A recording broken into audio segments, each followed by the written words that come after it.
54สู้สู้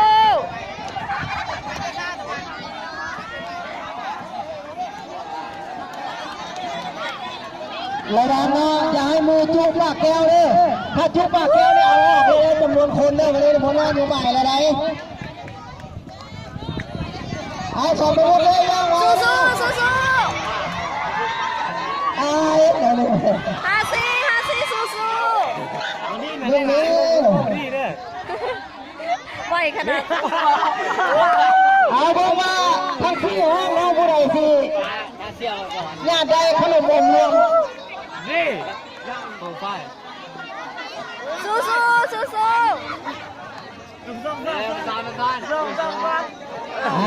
เอาในนี้มอง สู้สู้สู้สู้สู้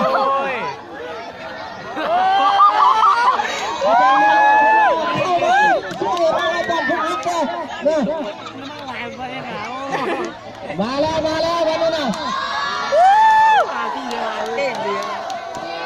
54สู้สู้ เสียเอ้ไก่เส้นเลย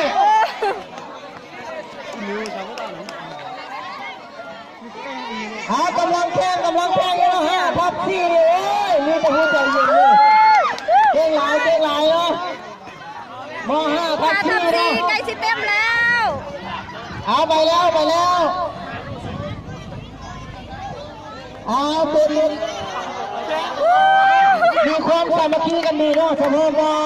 5ทับที่เนาะ สู้สู้5/4สู้สู้ เอาไปแล้ววันนี้นะ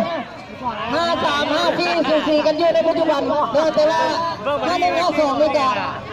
มีความพยายามสูงอยู่เนาะแต่ว่าตอนที่แรกพวกเราตั้งไปได้หลายๆโยนไปฮอดแล้วยังเหลือเพียงน้อยเดียว อีโนสู้สู้